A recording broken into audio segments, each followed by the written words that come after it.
work within a template on a specified task. अब तक हमने देखा है कि MS Word किस किस चीज़ के टेम्पलेट्स फराहम करता है। आइए अब हम इन टेम्पलेट्स को इस्तेमाल करना सीखें। सबसे पहले हम फाइल पर क्लिक करेंगे। देखिए, स्क्रीन की साइड पर न्यू डॉक्यूमेंट का टास्क पैन खुल गया है। अब हम सैंपल टेम्पलेट्स पर क्लिक कर रहे हैं। टेम्पलेट्स की स्क्रीन में हम एग्जीक्यूटिव लेटर के टेम्पलेट्स पर क्लिक करते हैं। इसके बाद दाएं तरफ से टेम्पलेट के दायरे को सिलेक्ट करके क्रिएट के बटन को दबा रहे हैं। किसी भी टेम्पलेट को फिल करना बहुत आसान है। टेम्पलेट के अंदर पहले से ही वो सारी इंस्ट्रक्शंस मौजूद होती हैं जिनको पढ़कर आप टेम्पलेट इस्तेमाल कर सकते हैं। टेम्पलेट को किसी भी ऑर्डर में फिल किया जा सकता है। आपकी आसानी के लिए हम टेम्पलेट को ऊपर से फिल करना शुरू करेंगे। सबसे ऊपर जो इंस्ट्रक्शन है उसमें लिखा हुआ है पिक द डेट। इधर क्लिक करते हैं तो देखें साथ ही एक छोटा सा एरो बन गया है। इस पर क्लिक करते हैं तो हमारे सामने कैलेंडर खुल गया है। यहाँ से हम मिसाल के तौर पर 14 जनवरी 2015 की तारीख को सिलेक्ट करते हैं तो यहाँ पर तारीख लिखी हुई आ गई है। डेट के बाद सेंडर एड्रेस आता है। इधर हम भेजने वाले का नाम मसलन जावेद खान और इदारे का नाम वर्चुअल यूनिवर्सिटी का नाम और एड्रेस टाइप कर रहे हैं। सेंडर की तफसीलात के आगे हम उस बंदे का नाम और एड्रेस लिखते हैं जिसको हमने खत भेजना है। इसके बाद टाइप द सैल्यूटेशन में हम डियर सर लिख रहे हैं। इसके बाद लेटर की बॉडी आ जाती है। इसको हम इसी तरह छोड़ देते हैं। जहां पर टाइप द क्लोजिंग लिखा है वहां हम योर्स सिंसियरली लिखेंगे। नाम के बाद हम अपना टाइटल एंटर करेंगे और कंपनी का नाम लिखेंगे। Finishing a document, styles and pagination. आपने नोट किया होगा कि हमको जब भी टेक्स्ट वाज़े करना होता है तो उस पर 2-3 फर्क इफेक्ट्स अप्लाई करते हैं। जैसा कि ये जो टेक्स्ट हमने सिलेक्ट किया है इसको वाज़े करने के लिए हम पहले इसको बोल्ड कर रहे हैं, फिर इसको अंडरलाइन कर रहे हैं और उसके बाद उसका साइज भी इंक्रीज कर रहे हैं। अब सोचिए, अगर हम ये सारा काम एक ही रिबन बार से कर सकें तो कितनी आसानी होगी। वर्ड में ये सारे काम एक ही जगह से किए जा सकते हैं। हमारे सामने होम की टैब में क्लिपबोर्ड, फॉन्ट, पैराग्राफ, स्टाइल्स और एडिटिंग के मेन्यू एक ही रिबन में दाएं से बाएं नजर आ रहे हैं। फॉन्ट मेन्यू में इस एरो पर क्लिक करें तो लंबी सी एक लिस्ट है जिसके अंदर मुख्तलिफ स्टाइल्स के टैग्स मौजूद हैं। अगर हम इन स्टाइल्स में से कोई अपने टेक्स्ट पर अप्लाई करना चाहें तो सबसे पहले हम टेक्स्ट को सिलेक्ट करते हैं। अब जो स्टाइल हम टेक्स्ट को देना चाहते हैं उस पर क्लिक करते हैं। देखिए, सिलेक्टेड टेक्स्ट भी अब उसी स्टाइल में लिखा नजर आ रहा है जिस पर हमने फॉन्ट मेन्यू में क्लिक किया था। अगर आप चाहते हैं कि जो स्टाइल आपने खुद पहले किसी टेक्स्ट पर अप्लाई किया है वही स्टाइल किसी और टेक्स्ट पर भी अप्लाई हो जाए तो उसके लिए सबसे पहले हम उस टेक्स्ट को सिलेक्ट कर लेते हैं जिसका स्टाइल हमने दूसरे टेक्स्ट पर अप्लाई करना है।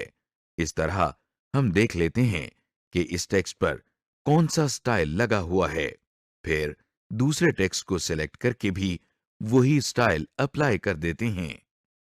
Changing page size setup. कभी कभी आपको मुख्तलिफ तरह के पेपर्स पर काम करने की ज़रूरत होती है। ये काम करने के लिए हम वर्ड में पेज का सेटअप बदल देते हैं। आइए हम पेज के सेटअप को तब्दील करना सीख लेते हैं। जैसा कि आप देख रहे हैं कि हम पेज का सेटअप तब्दील करने के लिए पेज लेआउट के टैब पर क्लिक करते हैं।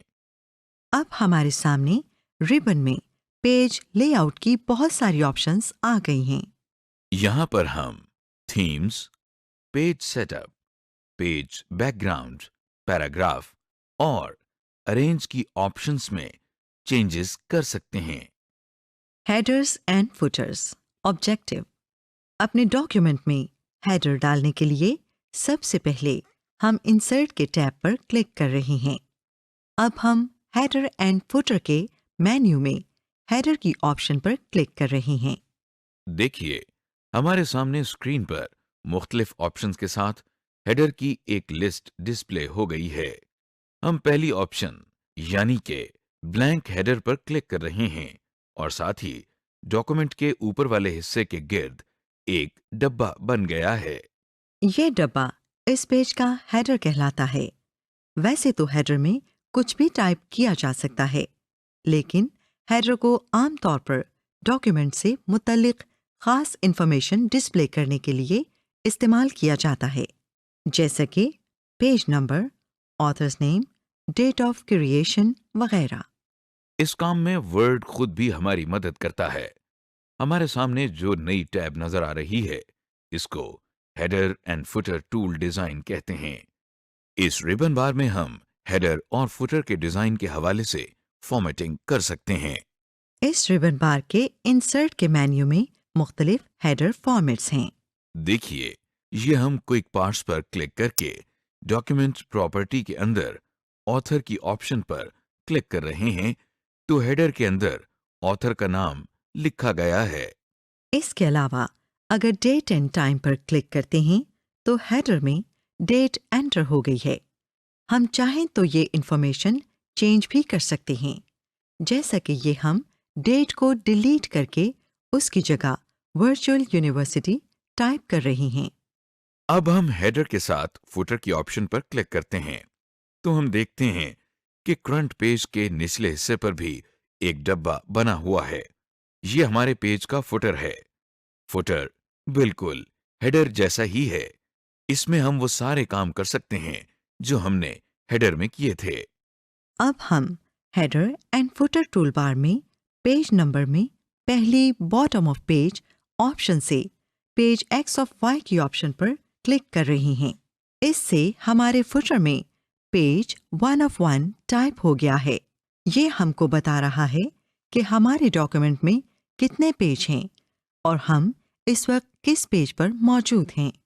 हेडर और फुटर में डाले गए टेक्स्ट पर हम मुख्तलिफ फॉर्मेटिंग ऑप्शंस भी इस्तेमाल कर सकते हैं। आइए इनमें से कुछ अप्लाई करके देखते हैं।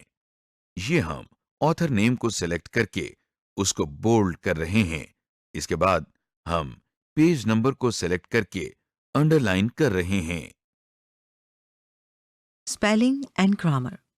स्पेलिंग चेक और ग्रामर चेक का इस्तेमाल और फायदा दिखाने के लिए हम पहले डॉक्यूमेंट में एक जुमला टाइप कर रहे हैं। इस जुमले में हमने कुछ गलतियां जानकर की हैं।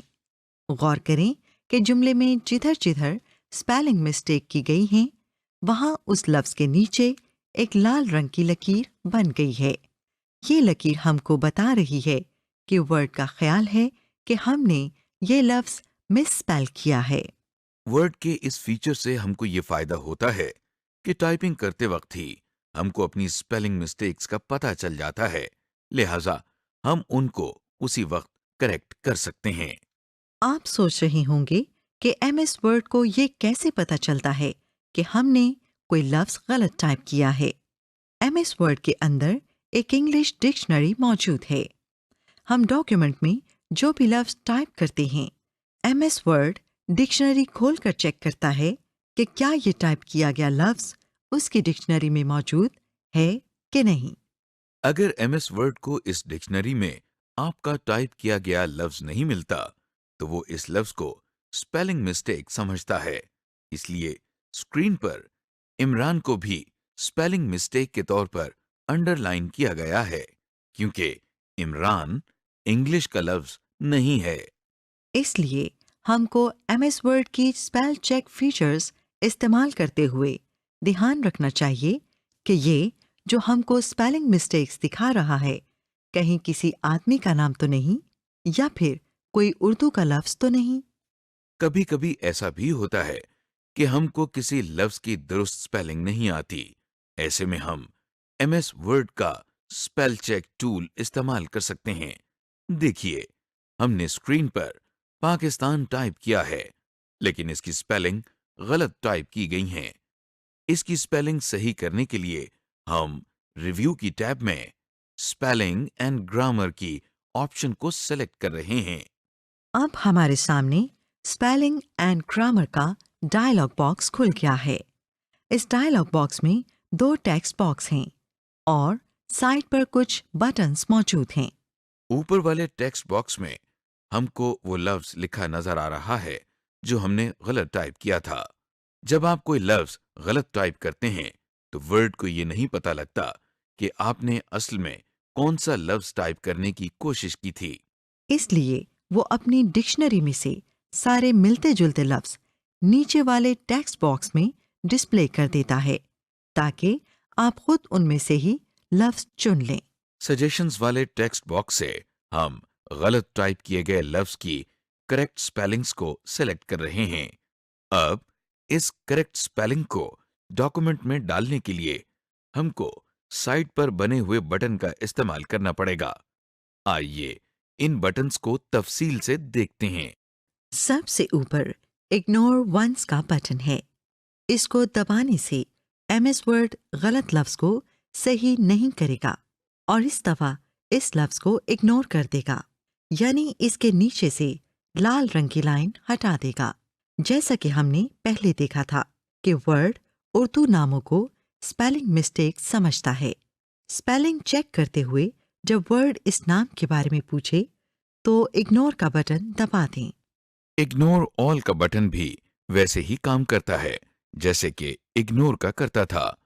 फर्क सिर्फ इतना है कि अगर आपने ये नाम अपने डॉक्यूमेंट में काफी जगहों पर इस्तेमाल किया है तो बजाय इसके कि हम बारी बारी सब गलतियों को इग्नोर करें, हम एक ही दफा इग्नोर ऑल का बटन दबा देते हैं और ये गलती पूरे डॉक्यूमेंट में इग्नोर हो जाती है।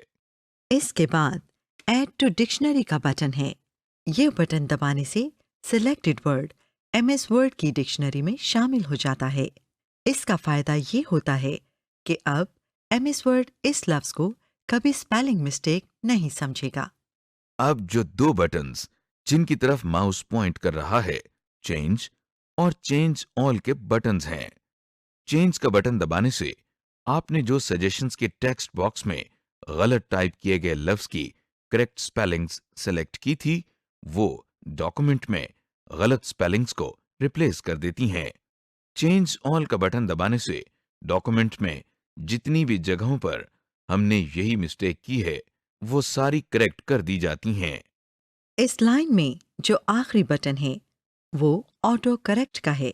ये भी काम तो चेंज के बटन वाला ही करता है, लेकिन यहाँ पर इसको करेक्ट करने के बाद अगर हम बाद में डॉक्यूमेंट में टाइपिंग करते हुए यही गलती करें तो वर्ड उसको खुद करेक्ट कर देता है, जैसा कि ये हम पाकिस्तान को करेक्ट करते हुए ऑटो करेक्ट का बटन दबा रही हैं।